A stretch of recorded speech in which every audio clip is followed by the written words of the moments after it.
क्या आपने कभी नोटिस किया है कि कभी आपकी परफॉर्मेंस रॉकेट की तरह ऊपर जाती है और कभी बिना किसी वजह के अचानक गिर जाती है? आप वही ट्रेनिंग कर रहे होते हैं, वही डाइट, वही मेहनत, फिर भी प्रोग्रेस रुक जाती है। आज इस वीडियो में मैं आपको बताऊंगा वो एक हिडन प्रिंसिपल जिसे समझने के बाद आप ओवर ट्रेनिंग से बचेंगे और सही समय पर सही प्रोग्रेस करेंगे। इसे कहते हैं सुपर कंपेंसेशन। पहले समझते हैं सुपर कंपेंसेशन क्या होता है और सही ट्रेनिंग कैसे काम करती है। सुपर कंपेंसेशन तब होता है जब आपने सही तरीके से मेहनत की हो और शरीर को सही समय पर रिकवरी दी हो। अगर आपने खुद को पर्याप्त हार्ड पुश किया और फिर शरीर को रिकवर होने दिया तो शरीर पहले से ज्यादा मजबूत होकर वापस आता है, यानी एक नया लेवल, एक नई परफॉर्मेंस लेन। चाहे आप लिफ्टिंग कर रहे हो, रनिंग कर रहे हो या कोई भी फिजिकली डिमांडिंग एक्टिविटी, इस प्रिंसिपल से कोई नहीं बचता। इसलिए हमें ट्रेनिंग को हाई, मॉडरेट और लो इंटेंसिटी डेज में बांटना पड़ता है। आप हर दिन फुल इंटेंसिटी नहीं जा सकते और हर दिन बहुत हल्का भी नहीं। यही ट्रेनिंग की असली कला है। मान लीजिए आपने एक बहुत इंटेंस सेशन किया, उसके बाद परफॉर्मेंस अस्थायी रूप से गिरती है क्योंकि शरीर रिकवरी मोड में चला जाता है। लेकिन अगर आप अगले दिन फिर उसी मसल ग्रुप पर उसी इंटेंसिटी से ट्रेनिंग करते हैं तो रिकवरी डिस्टर्ब हो जाती है। यहीं से शुरू होता है ओवर ट्रेनिंग, जहां चीजें ऊपर जाने की बजाय नीचे जाने लगती हैं। अब आपके मन में एक सवाल आ रहा होगा कि अगर ओवर ट्रेनिंग नुकसानदायक है तो हर दिन हल्का ट्रेनिंग भी तो कर सकते हैं। अगर आप रोज सिर्फ हल्की ट्रेनिंग करते हैं तो शरीर उसी लेवल पर एडाप्ट हो जाता है। आपका बेस लाइन नीचे गिरने लगता है। ऐसा लगता है जैसे परफॉर्मेंस की प्रमोशन के बजाय डिमोशन हो रही हो। यही स्ट्रेंथ एंड कंडीशनिंग की सबसे बड़ी उलझन है, सुपर कॉम्पेंसेशन को सही समय पर हिट करना।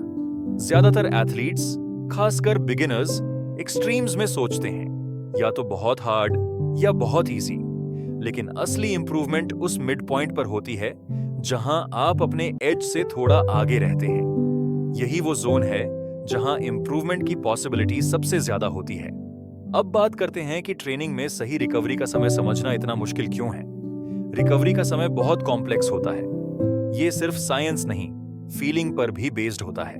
आपको खुद से पूछना पड़ता है, आज मैं कैसा महसूस कर रहा हूं? पिछली ट्रेनिंग कैसी थी? स्ट्रेंथ थी या एंड्योरेंस? एक्सप्लोसिव थी या एरोबिक? क्या मैंने ठीक से खाया? क्या मेरी नींद पूरी हुई? ऐसे फैक्टर्स की लिस्ट कभी खत्म नहीं होती। जब सुपर कंपेंसेशन आता है तो वो ज्यादा देर तक नहीं रहता।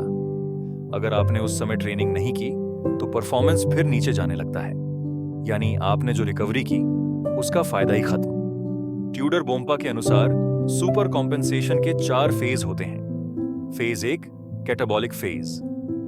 यह ट्रेनिंग के तुरंत बाद शुरू होता है और 1 से 2 घंटे तक रहता है। इस फेज में ग्लाइकोजन कम होता है, फॉस्फोक्रिएटिन घटता है, लैक्टिक एसिड बढ़ता है, कोर्टिसोल बढ़ता है और आप शारीरिक और मानसिक रूप से थके हुए महसूस करते हैं। Phase 2 early recovery, anabolic.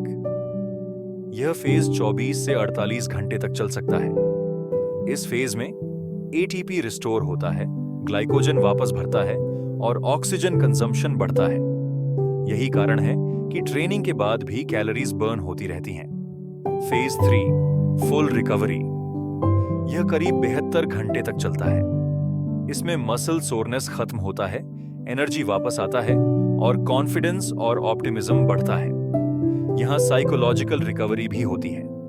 Phase 4 super compensation. अब शरीर बेसलाइन से ऊपर होता है।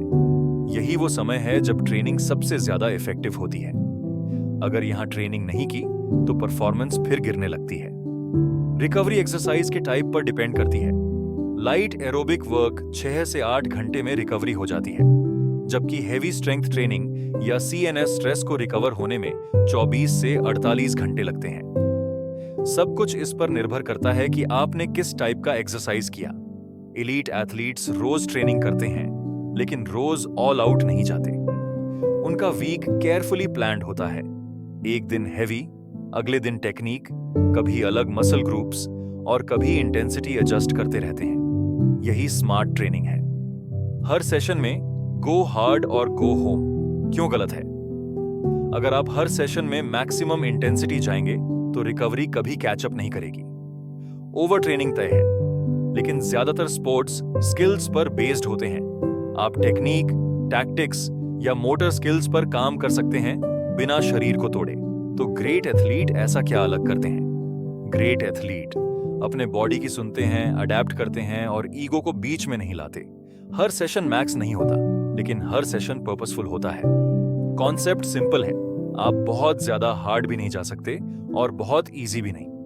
आपको अपने बेस लाइन से थोड़ा ऊपर रहना है।